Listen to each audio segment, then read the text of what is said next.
नमस्कार। स्कूल विद्यार्थी चैनल में आप सभी का बहुत बहुत स्वागत। मेरा नाम है सोनाली जाधव। स्कूल विद्यार्थी ये चैनल खास करके स्कूल गोइंग स्टूडेंट्स और उनके पेरेंट्स के लिए बनाया गया है ताकि उनको पढ़ने में थोड़ी हेल्प हो जाए।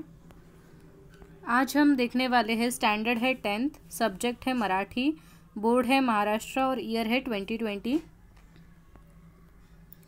चैप्टर नंबर 13 ये आपकी पोयम है एक्चुअली, हिरवगार झाडासारखं।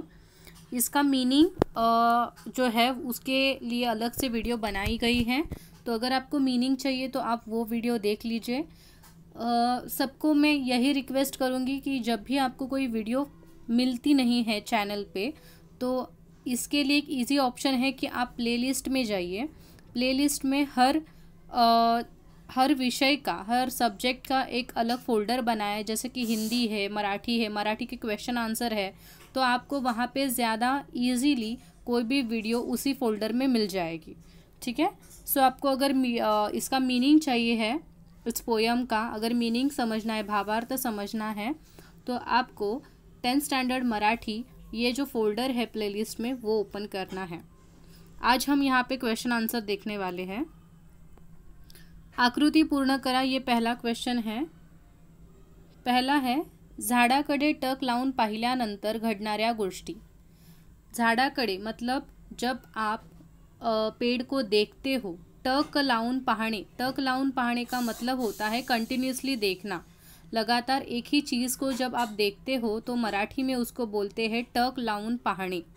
हाँ, तो जब भी आप पेड़ को एक मतलब कंटिन्यूसली देखते हो, लगातार देखते हो, तो आपके मन में कौन सी घटनाएं होती है, ये आपको यहाँ पे आंसर में लिखना है।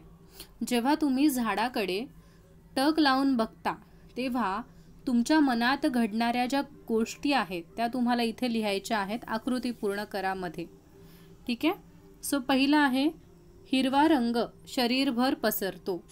झाडाचा जसा हिरवागार रंग आहे जो आपल्याला खूप शांतता देतो, तो रंग जेव्हा आपण कंटिन्युअसली एखाद्या झाडाकडे बघतो तेव्हा तो त्याचा हिरवा रंग आपल्या पूर्ण शरीरभर जसं की काही विरघळतोय, पसरतोय।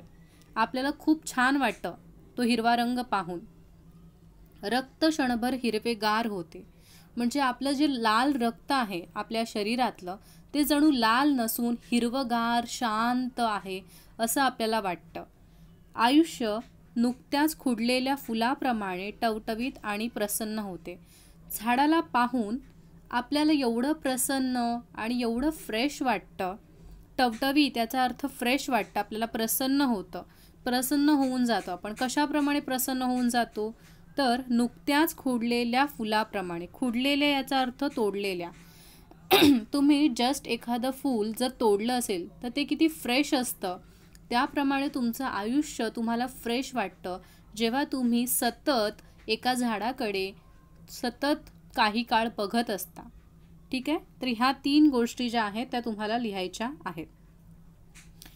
अब हिंदी वालों को थोड़ा सा समझाती हूँ कि जब आप मतलब लगातार एक पेड़ को देखते हो तो आपको ऐसे लगता है कि पेड़ का जो हरा रंग है वो आपके पूरे शरीर में घुल मिल जाता है। विरघळतो का मतलब घुल मिल जाना।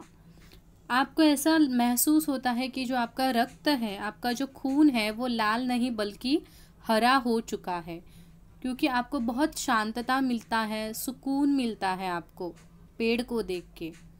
आयुष्य मतलब आपका जो ये लाइफ है, आपका ये जीवन है, वो आपको बहुत सुहावना लगता है, बहुत फ्रेश आप महसूस करते हो। जैसे कि अभी अभी आपने कोई फूल पेड़ से तोड़ा है तो वो कितना फ्रेश होता है, तो उस फूल के जैसा आपको आपका जीवन लगने लगता है जब आप कंटिन्यूसली पेड़ को देखते हो। ठीक है। तो ये जो आकृति पूर्ण करा पहला है, इसका ये आंसर है। अभी जाएंगे दूसरा, चौकटी पूर्ण करा। कवि ने झाडाला दिलेली उपमा। हाँ, मतलब कवि ने पेड़ को किसके जैसा बोला है। उपमा मतलब आपको पता है, उपमा अलंकार है, व्याकरण का एक टॉपिक है। तो कवि पेड़ को किस नज़रिए से देखता है या किसके तरह देखता है, तो ध्यानस्थ ऋषि, मतलब जो ध्यान करने वाले ऋषि है उनके जैसे ही कवी को पेड़ लगते हैं। इकडे काय सांगितलं तुम्हाला की कवीने झाडाला कोणती उपमा दिली आहे, म्हणजेच कवीला झाड कोणाप्रमाणे दिसतात, तर एखादा ध्यानस्थ ऋषी म्हणजेच तपस्या करणारा एखादा ऋषी असतो जो त्याच्या जागेवरून कधीच हलत नाही, एकदम एका जागी स्थिर असतो, तर कवीला झाडंसुद्धा ही ऋषीसारखी दिसतात जो की ध्यान करायला बसला आहे, कारण झाडंसुद्धा काय करत नाहीत, एका जागेवरून दुसऱ्या जागेवर हलत नाहीत, म्हणजेच ध्यान करणाऱ्या ऋषीप्रमाणे कवीला झाडं वाटत आहेत. त्यामुळे कवीने झाडाला ध्यानस्थ ऋषींची उपमा दिलेली आहे. दुसरा प्रश्न आहे, कवीच्या मते उत्साही आयुष्य म्हणजे काय, तर नुकत्याच पडलेल्या फुलासारखे टवटवीत. ओके, इथे प्रश्न असा विचारलाय की कवीच्या मते उत्साही आयुष्य म्हणजे आपण बोलतो की माझं आयुष्य खूप चेअरफुल असलं पाहिजे, उत्साहपूर्ण असलं पाहिजे, म्हणजे नक्की कसं असलं पाहिजे, तर झाडावरून आपोआप पडलेल्या एका फ्रेश फुलासारखं आयुष्य असणं म्हणजेच उत्साही आयुष्य असणं असं कवीच्या मते आहे. ठीक है, अकॉर्डिंग टू पोएट. तो यहाँ पे पूछा है कवि के हिसाब से हमारा जो जीवन है वो उत्साहपूर्ण कब होता है, कैसे होता है, हाँ मतलब किसकी तरह होना चाहिए हमारा उत्साहपूर्ण जीवन. तो जस्ट गिरा हुआ जो फूल है, पेड़ से जस्ट गिरा हुआ जो फूल है वो कितना फ्रेश होता है उसके जैसे ही हमारा आयुष्य होना चाहिए. आगे है अलगद उतरणारे थेंब. अलगद मतलब क्या, धीरे से, उतरणारे मतलब नीचे गिरना, थेंब मतलब ड्रॉप. आपको पता है सुबह सुबह पेड़ों के ऊपर, पेड़ के जो पत्ते होते हैं उसके ऊपर ड्यू ड्रॉप्स होते हैं, दवा बिंदु जिसको हम लोग बोलते हैं, हाँ, ओस की बूंदे. तो यहाँ पे उनके बारे में ही बोला गया है. अलगद उतरणारे थेंब मतलब जो धीरे से पेड़ के पत्तों पे जो ड्रॉप्स उतरते हैं वो कौन है, दवाचे टपोरे थेंब. दव यानी कि ओस, ओस के छोटे छोटे गोल जो क्या होते हैं, थेंब होते हैं. थेंब यानी कि क्या, जो ड्रॉप्स होते हैं, तो उनके बारे में यहाँ पे बोला गया है. तो दवा से मतलब ओस, ओस के बड़े बड़े से ड्रॉप्स. ठीक है, दवाचे म्हणजेच काय, दवबिंदूचे टपोरे असे जे थेंब आहेत तेच अलगद उतरतात. आगे जाएंगे. चौकटी पूर्ण करा. पहला, पानझडीनंतरचे नवीन वस्त्रे धारण करणारे झाड म्हणजे. पानझड़ का मतलब क्या होता है, ऑटम. ठीक है, पतझड़ जिसको हम बोलते हैं. पतझड़ के बाद में सभी पत्ते झड़ जाते हैं पेड़ से और बाद में धीरे धीरे नए पत्ते आ जाते हैं पेड़ को. तो वो किस तरह से लगता है, कवि ने कविता में उसको क्या बोला है, तो नवी नवरी. नवी मतलब नई, नवरी का मतलब होता है दुल्हन. जैसे नई दुल्हन कैसे पूरे नए वस्त्र पहनती है, वैसे ही पतझड़ के बाद का जो वृक्ष होता है वो भी नए जो दुल्हन है उसी की तरह सुंदर लगता है. इथे सांगितलं की पानझडीनंतर जे झाड असतं ते कशाप्रमाणे वाटतं, तर एखाद्या नव्या नवरीप्रमाणे वाटतं. नव्या नवरीने जशी नवीन वस्त्र परिधान केलेली असतात त्याचप्रमाणे पानझडीचा ऋतू संपल्यानंतर जेव्हा झाडाला नवी हिरवी पालवी फुटते तेव्हा जणू काही ते झाड एखाद्या नव्या नवरीप्रमाणे नटलं आहे असं वाटतं. दुसरा प्रश्न, फुटते शरीरभर पालवी याचा अर्थ काय. फुटते शरीरभर पालवी ह्या ओळीचा अर्थ विचारलेला आहे. तर त्याचा अर्थ आहे शरीरभर चैतन्य सळसळते. पालवी म्हणजेच तुम्हाला माहिती आहे जेव्हा सुकलेल्या झाडाला किंवा पानझडीच्या नंतर जेव्हा त्या झाडाला नवीन हिरवी हिरवी पानं उमलतात, फुलतात, तिकडे पानं जेव्हा निघतात त्याला पालवी असं म्हणतात. ओके, जे बेबी लीव्ज असतात त्यांना पालवी आपण असं म्हणतो. आणि जेव्हा झाडाला ही छोटी छोटी नवीन नवीन हिरवीगार पोपटी रंगाची जेव्हा पालवी फुटते तेव्हा जणू असं वाटतं, याचा अर्थ असा असतो की पूर्ण शरीरभर एक नवीन चैतन्य, एक उत्साह, एक काहीतरी नवीन काहीतरी तयार होत आहे, तिथे नवनिर्माण होत आहे, अशी एक पॉझिटिव्ह आणि सकारात्मक ऊर्जा तिथे आपल्याला अनुभवायला मिळते, असा इथे अर्थ घ्यायचा आहे. ठीक है. सो यहाँ पे बोला है फूटते शरीर भर पालवी, इसका आपको अर्थ बताना है. तो पालवी मतलब जो बेबी लीव्स होते हैं, जो नए पेड़ पे पत्ते उगते हैं, तो वो ऐसा लगता है, इसका अर्थ ऐसा है कि पूरे आपके शरीर में एक नया उत्साह, एक नयापन क्या हो रहा है, बिल्ड हो रहा है, बन रहा है, कुछ नई चीज़ें आप में ग्रोथ कर रही है. ऐसा मतलब आपको इस लाइन का लेना है. आगे जाएंगे. यहाँ पे आपको क्वेश्चन बनाना है. पानझडीनंतर हे उत्तर येईल असा प्रश्न तयार करा.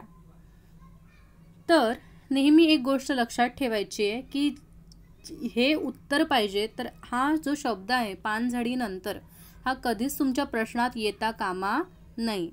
त्यामुळे इथे बघा प्रश्न असा बनवलाय, झाड नव्या नवरीप्रमाणे नवीन वस्त्रे केव्हा धारण करते. त्याचं उत्तर काय येणार, जेव्हा पानझडीनंतर, असं त्याचं उत्तर येणार की नाही. समजलं. मग उत्तर तुमचं बरोबर हेच एक्झॅक्टली आलं पाहिजे. तर अब थोड़ा हिंदी में बताती हूँ. पानझडीनंतर ये आपका आंसर आना चाहिए, ऐसा आपको क्वेश्चन बनाना है. तो यहाँ पे आप एक चीज़ ध्यान में रखिए कि आप जब भी क्वेश्चन बनाओगे उसमें ये शब्द नहीं आना चाहिए, क्योंकि ये आपका आंसर होगा. ठीक है. सो यहाँ पे मैंने क्वेश्चन क्या बनाया है, झाड़ नव्या नवरीप्रमाणे नवीन वस्त्रे केव्हा धारण करते. मतलब पेड़ जो है वो नए दुल्हन के जैसा नया वस्त्र कब धारण करता है. तो आंसर क्या आएगा, जब पानझडीनंतर, मतलब जब उसके सब पत्ते गिर जाते हैं उसके बाद ही उसको नए जो पत्ते हैं, पालवी है, वो निकल के आती है. ठीक है. आपको उत्तर नहीं लिखना है यहाँ पे, सिर्फ आपको क्वेश्चन बनाना है. और मोस्ट इम्पॉर्टेंट जो थिंग है यहाँ पे वो ध्यान में रखने के, आपको याद से क्वेश्चन मार्क वहाँ पे देना है. अगर आप प्रश्न चिन्ह नहीं देते हो तो आपका आधा मार्क्स यहाँ पे कट हो जाएगा. ठीक है. एका वाक्यात उत्तरे लिहा. नेक्स्ट क्वेश्चन है, 1 सेंटेंस में आपको आंसर लिखना है. पहला क्वेश्चन है, झाडाच्या मुळावर घाव घातल्यावर त्याची प्रतिक्रिया काय असते. मूळ यानी कि रूट्स. जब आप पेड़ के जो मूल है, मूल यानी कि जो रूट्स है, उनके ऊपर जब आप घाव करते हो, मतलब जब आप पेड़ तोड़ते हो, पेड़ की कटाई करते हो, तो उस वक्त पेड़ की मन में प्रतिक्रिया क्या होती है, उसको क्या महसूस होता है, ये आपको लिखना है. तो यहाँ पे देखिए मैंने एज इट इज़ ये इतना वैसे का वैसा ही रखा है, और आगे जो रेड में लिखा है मैंने रेड फॉन्ट में, उतना ही हमारा आंसर है. तो ये तो आपको कॉपी पेस्ट करना है. पूर्ण वाक्यात लिहायचं आहे, कारण एका वाक्यात आहे. सो सिर्फ आंसर नहीं लिखना है. कुछ बच्चे लिखते हैं एक वाक्य में भी बोलते, अगर आपको क्वेश्चन एक वाक्य में है तो वहाँ पे आपको पूरा आंसर लिखना होता है. ठीक है. सिर्फ आंसर लिख के नहीं जाना है, क्योंकि वो एक शब्द में नहीं होगा. ठीक है. सो एज इट इज़ इतना लिखा. उसके बाद में मैंने लिखा है, झाड़ ते मुकाटपणे सहन करते. मतलब किसी ने पेड़ को काटा, फिर भी जो पेड़ होता है वो चुपचाप से वो जो घाव है वो सहन करता है, क्योंकि पेड़ों को बोलना तो आता नहीं है, पेड़ भाग भी नहीं सकते हैं कहाँ पे. तो क्या करते हैं पेड़, वो चुपचाप से सह जाते हैं. इतना ही आंसर है यहाँ पे. ठीक है. झाडाच्या मुळावर जरी कोणी घाव घातला, झाडच कोणी जरी तोडली, तरी झाडं काय करतात, झाडं त्यावर कुठलीच प्रतिक्रिया देऊ शकत नाही. ते त्यांना ते मुकाटपणे म्हणजे चुपचापपणे त्यांना ते सहन करावं लागतं. ठीक आहे. पुढे आहे, झाडाच्या जीवनाचं गाणं कशात दडलेलं असतं? आता इथे पण तुम्हाला कशाच्या इथे फक्त आन्सर लिहायचे, बाकी तुमचा प्रश्न ॲज इट इज तुम्हाला लिहायचा असतो उत्तर लिहिताना. तर उत्तर काय बघा, झाडाच्या जीवनाचं गाणं हे झाडावर बसलेल्या पक्षाच्या मंजूळ किलबिलाटात दडलेलं असतं. म्हणजेच झाडावर जे पक्षी असतात त्यांचा जो किलबिलाट, त्यांचा जो आवाज असतो, मंजूळ म्हणजे सुंदर असं सुरेख आवाज असतो पक्ष्यांचा किलबिलाट. तर झाडाच्या जीवनाचं गाणं म्हणजे झाडासाठी पक्ष्यांचा होणारा जो किलबिलाट आहे तेच त्यांच्यासाठी गाणं आहे. ठीक है. यहाँ पे क्वेश्चन है ये कि पेड़ के लिए उसके जीवन का गाना जो गीत है वो क्या है.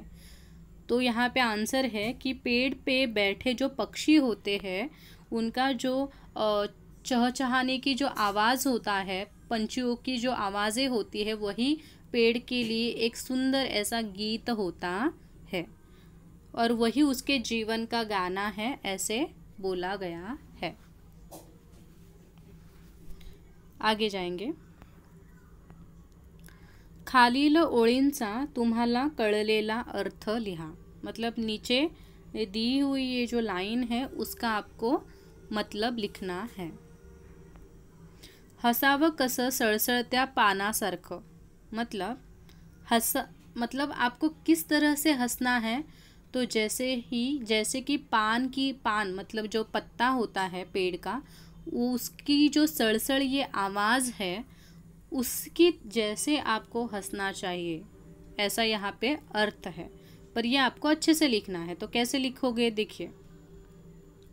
हसावं कसं तर सळसळत्या पानासारखं. इकडे सांगितलेलं काय आहे, या ओळीचा अर्थ असा आहे की माणसाने हसावं तर मन मोकळं करून हसावं. जसं की झाडाचं पान जेव्हा सळसळतं तेव्हा जो सळसळण्याचा आवाज असतो त्याप्रमाणे मन मोकळ्या आवाजाने माणसाने हसलं पाहिजे, असा या ओळीचा अर्थ आहे. ठीक आहे. सो आपण वाचूया खाली. वाऱ्यामुळे झाडांची पाने हलतात. मतलब हवा की वजह से पेड़ के पत्ते हिलते रहते हैं. त्यामुळे आवाज निर्माण होतो. त्या आवाजाला पानांची सळसळ असे म्हणतात. हवा की वजह से पेड़ के पत्ते हिलते रहते हैं, उनमें आवाज़ आती है और उस आवाज़ को क्या बोलते हैं, पानांची सळसळ. ठीक है. त्या सळसळीत एक प्रकारचा मंजूळ नाद असतो. मतलब उस सड़सड़ में, उस पत्तों की आवाज़ में, वो रस्टलिंग जो साउंड होता है पत्तों का, उसमें एक नाद होता है, मंजूळ नाद. नाद यानी कि एक रिदम होता है, एक ध्वनि होती है. ठीक है. आप कभी आपके विंडो में या विंडो के बाहर अगर कोई बड़ा पेड़ होगा तो जब हवा बहती है तो वो पत्तों का आवाज़ देखिए आपको एक सुकून देता है. ठीक है. पानांची सळसळ म्हणजे झाडाचं आनंदाने हसणं होय. जैसे कि हम जब हंसते हैं तो हमारी हंसी की आवाज़ आती है. तो यहाँ पे पोएट ये इमेजिन करते हैं कि पेड़ की हंसी मतलब क्या हो सकता है. तो पेड़ की जो ये सळसळ है, पानांची जो सळसळ आवाज़ आ रहा है, वही पेड़ की हंसी होगी शायद से. जब पेड़ हंसता होगा तो वैसे ही आवाज़ आती होगी. आपल्याला देखील झाडांसारखे मनमोकळेपणाने हंसले पाहिजे और हमें भी पेड़ जैसे खुल के हंसता है वैसे ही हमें भी जब भी हंसना है तो मनमोकळेपणाने हंसले पाहिजे. मतलब हमें भी खुल के हंसना चाहिए. ठीक है. सो अशा प्रकारे हसावं कसं तर सळसळत्या पानांसारखं या ओळीचा अर्थ आपण इथं लिहिलेला आहे. परत एकदा मराठीत वाचून दाखवते. वाऱ्यामुळे झाडाची पानं हलतात. त्यामुळे आवाज निर्माण होतो. त्या आवाजालाच पानांची सळसळ असे म्हणतात. त्या सळसळीत एक प्रकारचा मंजूळ नाद असतो, एक सुंदर आवाज असतो. पानांची सळसळ म्हणजे जणू काही झाडांचं आनंदाने हसणंच होय. आपल्याला देखील झाडांसारखं मन मोकळेपणाने हसलं पाहिजे, हा अर्थ ह्या एका लाईनमधून आपल्याला मिळतो, समजतो. पुढे जाऊया. जगावं कसं तर हिरव्यागार झाडासारखं. इस लाइन का आपको मीनिंग लिखना है. मतलब आपको किस तरह से जीना है, तो हरे भरे पेड़ के जैसे आपको जीना है। मतलब कैसे, तो यहाँ पे मैंने नीचे दिया है, क्योंकि ये लाइन आपको एक्सप्लेन करनी है। तो यहाँ पे देखिए, झाड़ हिरवेगार आणि सतत प्रसन्न असते। पेड़ हरा भरा और हमेशा प्रसन्न उत्साहपूर्ण रहता है। झाडांमध्ये परोपकाराची वृत्ति असते। पेड़ में हमेशा परोपकार करने की वृत्ति रहती है, मतलब दूसरों के ऊपर उपकार करना, दूसरों की मदद करना, ये गुण हमेशा पेड़ के पास रहता है। झाड़ नेहमी सर्वांना सावली देते, सबको छाया देता है। झाडांमध्ये सहनशीलता हा गुण असतो। मतलब कितना भी, मतलब पेड़ सबको मदद करता है, पर फिर भी कुछ लोग होते हैं जो पेड़ को काटते हैं, उसको तकलीफ देते हैं, फिर भी वो उनको कुछ नहीं करता, वो सहता है। ठीक है, तो सहनशीलता ये गुण आपको पेड़ के पास दिखेगा। कठीण प्रसंगात भक्कमपणे झाड उभं राहतं। मतलब कितना भी कठिन प्रसंग हो, तूफान आ जाए, भूकंप हो जाए, फिर भी जो पेड़ है वो डटा रहता है। धूप हो, छाँव हो, बारिश हो, तो डटे रहने का गुण भी आपको पेड़ से सीखने को मिलता है। झाडाचे हे सर्व गुण माणसाने देखील जोपासले पाहिजेत। मतलब पेड़ के पास जो इतने अच्छे अच्छे गुण हैं, वो हमें भी क्या करने पाहिजे, जोपासले पाहिजे। मतलब हमें भी वो कमाने चाहिए, वो गुण हमें भी अपने लाइफ में अप्लाई करने चाहिए। ठीक है, माणसांनी देखील झाडासारखं जगलं पाहिजे। मतलब इंसानों को भी पेड़ के जैसे जीना चाहिए। ठीक आहे, सो अशा प्रकारे सांगितलेलं आहे की जगावं कसं, तर हिरव्यागार झाडासारखं। म्हणजेच कसं नक्की, तर आपल्याला नेहमी प्रसन्न राहिलं पाहिजे झाडासारखं। झाड जसं नेहमी परोपकार करतं, तसं आपल्यालाही एकमेकांची मदत केली पाहिजे। त्याच्यानंतर झाड जसं सहनशील आहे, म्हणजे प्रत्येक परिस्थितीचा सामना करण्यासाठी जसं ते रेडी असतं, तसं आपल्याला रेडी राहायला पाहिजे, थोडं सहन करायला शिकलं पाहिजे। भक्कमपणे म्हणजे कितीही कठीण प्रसंग आपल्या आयुष्यात आले, कितीही दुःख आलं, तरीसुद्धा आपल्याला स्ट्रॉंग राहायला पाहिजे, भक्कम राहायला पाहिजे। आणि हे जे झाडांचे गुण आहेत, जर ते आपण जोपासले, म्हणजे आपण सुद्धा ते गुण आपण आत्मसात केले, तर आपण सुद्धा त्या झाडांसारखं हिरवगार आणि नेहमी प्रसन्न राहू। आणि माणसांनी सुद्धा असंच झाडांसारखं जगलं पाहिजे, म्हणून ही ओळ लिहिलेली आहे। आणि ह्या ओळीचा हा असा अर्थ होतो। पुढे जाऊया आपण। आता हे दोन मोठे प्रश्न आहेत। झाडाचे मानवी जीवनातील स्थान याविषयी तुमचे विचार लिहा। स्वमत आहे हे। मतलब पेड़ का इंसानों के जीवन में क्या स्थान है, हमारे जीवन में, इंसानों के जीवन में पेड़ों का क्या स्थान है, इसके बारे में आपको विचार लिखने हैं। यहाँ पे मैंने मेरे विचार लिखे हैं, आप उसमें कुछ ऐड कर सकते हो, आपके विचार। सो पहला है, आपल्या सर्वांच्या आयुष्यात झाडाचे स्थान हे महत्त्वाचे आहे। म्हणजेच आपल्या सर्वांच्या आयुष्यामध्ये असं कुठलाही व्यक्ती नाही आहे या पूर्ण पृथ्वीवर की ज्याच्यासाठी झाड अजिबात इम्पॉर्टंट नाही आहे। प्रत्येक माणूस कळत नकळत झाडांवर हा डिपेंड असतो, अवलंबून असतोच। कारण झाडांमुळेच आपल्याला प्राणवायू मिळतो। प्राणवायू म्हणजेच ऑक्सिजन मिळतो। जर झाडच नाही आहे तर ऑक्सिजन मिळणार नाही, आणि ऑक्सिजन जर मिळाला नाही तर आपण जिवंत राहू शकणार नाही। झाडांमुळेच आपल्या निसर्गात चैतन्य निर्माण होतं। चैतन्य म्हणजेच काय, तर एक पॉझिटिव्ह एनर्जी, बरोबर। जो उत्साह, जो आता तुम्ही जर बघितलं की तुम्ही ट्रेनमधून प्रवास करताय आणि खूप झाडं वगैरे दिसतात तुम्हाला खिडकीतून, तुम्हाला खूप छान वाटतं आतून, मनातूनच आपोआप। आणि तेच जर ती ट्रेन एखाद्या अशा परिसरातून जाते की जिथे पूर्ण भकास वातावरण आहे, जसं की तुम्ही राजस्थान वगैरे साईडला गेलात तर तिथेच तुम्हाला जास्त करून वाळू किंवा ओसाड असा प्रदेश दिसेल ट्रेनमधून, तर तुम्हाला ते बघून खूप उदास वाटायला लागतं। तर तीच गोष्ट इथे सांगितलेली आहे की झाडांमुळे निसर्गामध्ये जे पॉझिटिव्ह किंवा वायब्रंट असं जे छान छान आपल्याला जे वाटतं, पॉझिटिव्हिटी, सकारात्मकता, ते झाडांमुळे वाटतं आपल्याला. झाडांमुळे वातावरण नेहमी प्रसन्न राहतं. झाडांमुळेच पाऊस योग्य प्रमाणात आणि योग्य वेळेवर पडतो. ठीक आहे, योग्य प्रमाण आणि योग्य वेळ हे दोन्ही खूप महत्त्वाचे आहेत. फक्त योग्य प्रमाणात पाऊस पडतोय पण वेळेवर पडत नाही तर काही अर्थ आहे का? नाही. पण जर तुम्ही जास्त झाडं लावलीत, योग्य झाडं लावलीत, तर काय होतं की पाऊस हा योग्य प्रमाणात सुद्धा पडतो आणि योग्य वेळेवर सुद्धा पडतो. झाडांमुळे तापमान नियंत्रणात राहतं. जे आपण ग्लोबल वॉर्मिंग बोलतो की खूप तापमान वाढतंय पृथ्वीवरचं. का वाढतंय? कारण आपण झाडं तोडतोय. त्याच्यामुळे झाडांमुळे राहणारा जी सावली होती, जी शीतलता होती, बरोबर, ती निघून चालली आहे. कारण झाडं आपण तोडतो त्याच्यामुळे डायरेक्टली जी सूर्याची किरणं पृथ्वीवर पडायला लागलेली आहे. पण झाडं असतील तर तापमानसुद्धा नियंत्रणात राहतं. झाडांची मुळे जमिनीतील माती घट्ट धरून ठेवतात आणि त्यामुळे भूमीचा ऱ्हास होत नाही. भूमीचा ऱ्हास होत नाही म्हणजेच काय?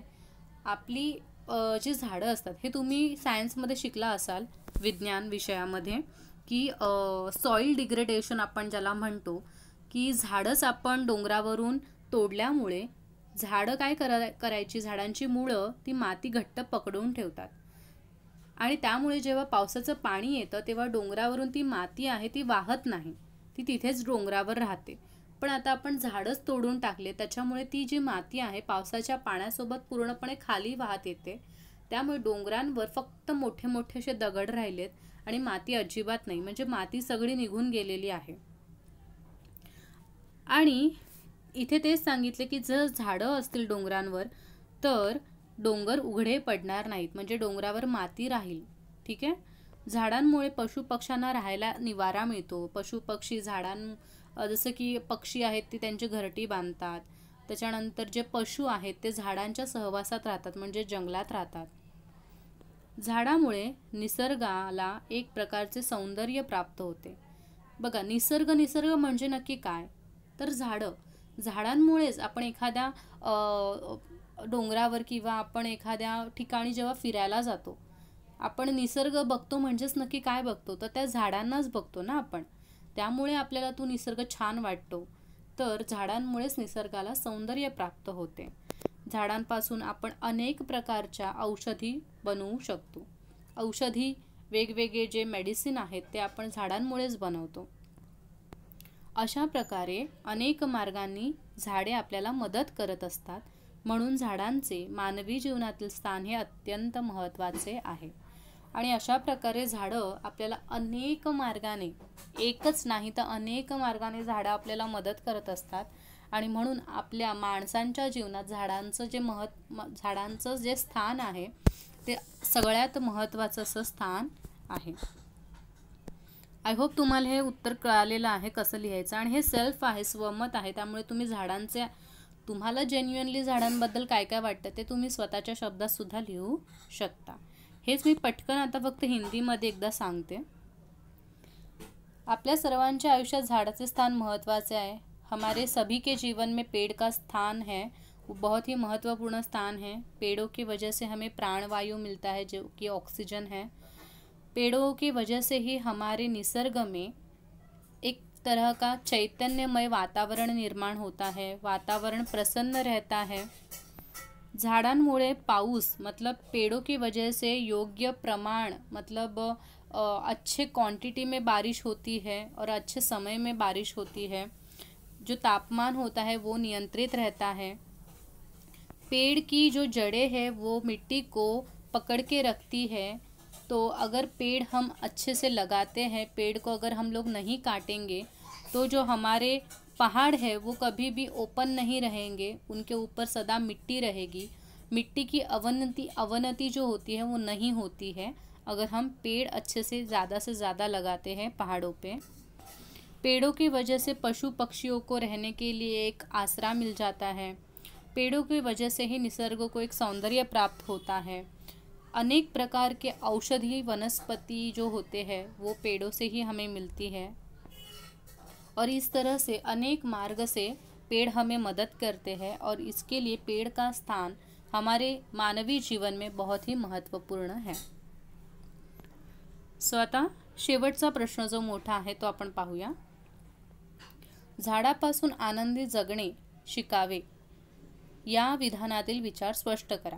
म्हणजे झाडापासून आपल्याला आनंदाने कसं जगलं पाहिजे, म्हणजे आनंदाने जगायचं तर झाडांसारखं जगायचं असं का बरं म्हटलेलं आहे, याच्याबद्दल तुमच्या मनात काय विचार आहे ते तिथे व्यक्त करायचे आहे। तर बघा, झाडं आपल्याला मोटिवेट का करतात? कारण पहिली गोष्ट म्हणजेच झाडांमुळे निसर्गात उत्साह निर्माण होतो। झाडांमुळेच निसर्गात उत्साह असतो। झाडांमुळे आपलं मन जे असतं ते ताजतवानं राहतं। म्हणून तुम्ही आत्ता सध्या जर तुम्ही बघत असाल तर खूप ऑफिसेसमध्ये किंवा जेव्हा कोणाचंही घर रिनोव्हेट होतं तेव्हा तुम्ही जर बघत असाल इंस्टाग्राम वगैरे फेसबुक वगैरे तुम्ही जर आता बघत असाल तर भरपूर जणांच्या घरामध्ये जेव्हा नवीन डेकोरेशन वगैरे होतं, रिनोव्हेशन होतं, तेव्हा जास्तीत जास्त झाडं किंवा आर्टिफिशियल झाडं, त्याच्यानंतर भरपूर ठिकाणी हिरवळीला जास्त वाव देण्याचा प्रयत्न केला जातो। कारण सकाळी उठल्यावर जर आपल्या बेडरूममध्ये वगैरे कुठे एक हिरवं छानसं रोपटं असेल, भले ते मनी प्लांट असू द्या किंवा कुठल्याही प्रकारचं एखादं छान छोटंसं असं गोंडस रोपटं जर असेल तर तुम्हाला खूप फ्रेश वाटतं त्याला पाहून। तर तो झाडांचा जो गुण आहे आणि आपल्याला पण खूप पॉझिटिव्ह वाटतं। झाडांमध्ये परोपकार हा गुण असतो। झाडं आपल्याला नेहमी एक गोष्ट शिकवतात की नेहमी दुसऱ्यांना मदत करा। त्याने तुम्हाला मदत करू द्या किंवा नको करू द्या, आपण मदत केली पाहिजे हा गुण झाड आपल्याला शिकवतं। झाडे नेहमी इतरांना काही ना काही देत असतात, जसं की फुलं देतात, फळं देतात, सावली, औषध, लाकूड। म्हणजे असं नाही आहे की झाड असं नाही म्हणत की आता काही काही झाडं आहेत ज्यांना फुलं फळं येत नाही म्हणून काय ते सावली देऊ शकत नाही का? त्यांच्याकडे जे आहे ते त्या देतात, बरोबर? असं नाही की नाही माझ्याकडे फळ नाही तर मी कशाला काय देऊ। हां, पण ते काय म्हणतात त्यावेळेला, नाही माझ्याकडे सावली तर आहे, माझ्याकडे लाकूड तर आहे, तर ते तुम्ही घेऊन जाऊ शकता। म्हणजेच झाड आपल्याला ही गोष्ट शिकवतं की तुमच्याकडे जे आहे ते तुम्हाला देता आलं पाहिजे, ठीक आहे? झाडे इतरांकडून कोणतीही अपेक्षा ठेवत नाही। झाड असं म्हणतं का की नाही नाही मी बाबा तुला फळ दिलं, आता तुला उद्या मला येऊन पाणी द्यावंच लागेल, नाहीतर मी तुला फळ देणार नाही, असं म्हणतं का झाड? नाही म्हणत। म्हणजे झाड इतरांकडून कुठलीच अपेक्षा ठेवत नाही। झाडाचं मन हे खूप मोठं असतं। आपण म्हणतो ना की मेरा दिल बहुत बड़ा है, तर तसं ॲक्च्युअलमध्ये आपल्याला हे झाडासाठी बोलावं लागेल। कारण खरंच झाडाचं मन हे खूप मोठं आहे। त्याच्याकडे कोणीही गेलं तरी तो त्याला कधीच कुठल्याही माणसाला लाकूड तोडायला सुद्धा जे झाड आहे ते सावली देतच की नाही। तो असं बोलतो का नाही तूच माझं झाड तोडतोयस, तू मला तोडतोयस तर मी तुला सावली देणार नाही, असं पार्शलिटी तो अजिबात करत नाही। त्यामुळे झाडाचं मन हे खूप मोठं असतं। वृक्षतोड करणाऱ्याला देखील झाडे सावलीच देतात, बरोबर ना? तुम्ही बघितलं असेल एखादं झाड तोडत असताना ती माणसं झाड तोडतात आणि जर दुपारी भरपूर ऊन लागलं तर ते झाड तोडता तोडता त्याच झाडाच्या सावलीमध्ये ती लोक थोडा वेळ विश्रामसुद्धा करतात। पण झाड असं नाही म्हणत की बाबा तूच मला तोडतोस आणि माझीच सावलीत मला झोपतोयस का? तर अजिबात तसं ते बोलत नाहीत। त्यांचं मन खूप मोठं असतं। झाडे सर्वांना मदत करतात आणि पशुपक्ष्यांना ते निवारा देतात। म्हणजे कुठल्याही असं नाही आहे की झाड असं म्हणतं का सापाला की नाही नाही नाही तू सगळ्यांना चावतोस किंवा दंश करतोस त्याच्यामुळे तू माझ्यावर यायचं नाही, मी फक्त पोपटालाच माझ्या झाडावर म्हणजे माझ्यावर बसवणार, असं म्हणतो का? नाही, बरोबर? त्यामुळे झाडं ही सर्वांना मदत करतात आणि पशुपक्ष्यांना देखील ते निवारा देतात। पुढे आहे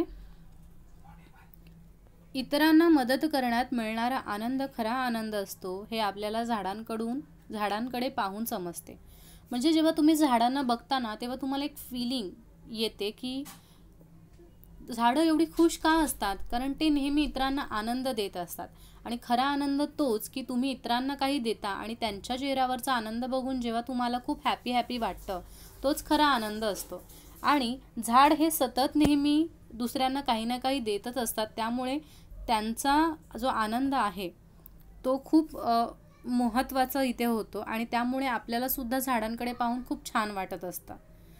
त्यामुळे आपल्याला देखील झाडांप्रमाणेच परोपकारी वृत्ती आणि दानशूरपणाचे गुण घेतले पाहिजेत. जर आपल्याला सुद्धा झाडांसारखं खूप छान राहायचं असेल, हॅपी राहायचं असेल, सतत आनंदी राहायचं असेल, तर आपल्याला सुद्धा झाडांचे हे जे 2 महत्त्वाचे गुण आहेत की परोपकार करणं, दुसऱ्यावर उपकार करणं आणि दानशूरपणा, म्हणजे तुमच्याकडे एखादी गोष्ट असेल आणि जर ती तुम्हाला देता येत असेल समोरच्याला तर ती दिली पाहिजे. ठीक आहे. दानशूर म्हणजे इथे असं तुम्हाला स्पेसिफिक अर्थ घ्यायचा नाही आहे की पैसेच दान केले पाहिजेत. तुमच्याकडे एखाद्या गोष्टीचं नॉलेज आहे आणि समोरच्याला त्याची गरज आहे, तर तुम्ही नॉलेज जरी शेअर केलं तरीसुद्धा ते एक प्रकारचं दानच झालं. ठीक आहे. सो हे गुण जर तुम्ही आत्मसात केले तर तुम्हीसुद्धा झाडांसारखे नेहमी आनंदी राहाल आणि तुमच्यासोबत असणारा व्यक्तीसुद्धा खूप आनंदितच राहील. ठीक आहे. झाडांप्रमाणे आपल्याला देखील आनंदात जगायला शिकलं पाहिजे आणि अशा प्रकारे झाडांसारखंच आपल्याला सुद्धा खूप आनंदी जगता येतं आणि म्हणजे येईल जर आपण झाडांसारखं काही जे रूल्स आहेत ते फॉलो केले तर, म्हणजे झाडांसारखं वागण्याचा प्रयत्न केला तर. ठीक आहे. अशा प्रकारे इकडे जो स्वमत दुसरा मोठा होता तो संपतोय. आता पटकन मी थोडंसं हिंदीत सांगते कारण जर समजलं नसेल तर हिंदीतल्या मुलांना. क्वेश्चन ये था कि पेड़ के जैसे हमें हमेशा खुश रहना क्यों सीखना चाहिए, कैसे सीखना चाहिए. तो सबसे पहले इम्पॉर्टेंट चीज़ है कि पेड़ हमेशा ही उत्साह देता है, खुशियाँ देता है.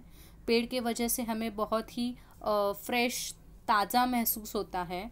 पेड़ के अंदर परोपकार करना मतलब दूसरों के ऊपर उपकार करना, ये बहुत अच्छा गुण होता है. पेड़ हमेशा कुछ ना कुछ देता ही रहता है, जैसे कि फल फूल, सावली मतलब छाया, औषध, मेडिसिन देता है, लकड़ी देता है. पेड़ किसी से भी कुछ भी अपेक्षा नहीं रखता कि ये आके मेरी मदद करेगा. ठीक है. बहुत ही वो ये होता है, उसका दिल बहुत बड़ा होता है. वो जो पेड़ को तोड़ता है उस लकड़हारे को भी वो सावली देता है, मतलब छाया देता है. पेड़ सबको मदद करते हैं, सभी पशु पक्षियों को वो निवारा देते हैं. आगे है मतलब अगर आप इतरांना मदद करण्यात, मतलब अगर आप दूसरों को मदद करके आपको खुशी महसूस होती है तो वो जो गुण है वो आपको पेड़ों से सीखना चाहिए, क्योंकि पेड़ उसी गुण के कारण बहुत हमेशा आनंद में रहते हैं. तो हमें भी पेड़ से परोपकार और दानशूरपणा, ये 2 जो इम्पोर्टेंट गुण हैं वो लेना चाहिए. पेड़ के जैसे हमें आनंद मतलब खुशी से रहना सीखना चाहिए, ये सबसे बहुत इम्पोर्टेंट चीज़ है. सो इस तरह से हमारा यहाँ पे जो बड़ा क्वेश्चन है वो ख़त्म हो जाता है. आय होप तुम्हाला हा आपला जो कविता होती 13वी ती तुम्हाला कळली असेल, हिरवगार झाडासारखं. आणि आय होप उत्तरं मी लिहिलेली आहेत. जर मोठी वाटली तर ती समजून घ्या, कारण स्वमत थोडंसं मोठंच असलं पाहिजे. तुम्ही मी जी उत्तरं देते त्याच्यामध्ये तुम्ही नक्कीच वाढवू शकता उत्तर, पण प्लीज कमी करत जाऊ नका उत्तर, कारण ऑलरेडी मी ते खूप समजून उमजून आणि सोप्या भाषेत म्हणून ते छोटं लिहिलेलं असतं. तर तुम्ही फक्त ते इन्क्रीज करू शकता, तुम्ही त्याला कमी करू नका अजून, कारण मग ते इनफ होणार नाही त्या मार्कांनुसार. त्यामुळे आणि याची PDF मी तुम्हाला डिस्क्रिप्शन बॉक्समध्ये देईन, जेणेकरून तुम्हाला ही उत्तरं बघता येतील. आणि जर तुम्हाला ही व्हिडिओ आवडली असेल तर प्लीज व्हिडिओला लाईक करा, चॅनलला सबस्क्राईब करा ज्यांनी अजूनपर्यंत केलं नसेल, आणि व्हिडिओ जास्तीत जास्त तुमच्या मित्रमैत्रिणींपर्यंत पोहोचवा, जेणेकरून त्यांनासुद्धा याचा खूप खूप फायदा होईल. आणि thank you so much for loving me and supporting me. भेटूया नवीन व्हिडिओसोबत, तोपर्यंत धन्यवाद.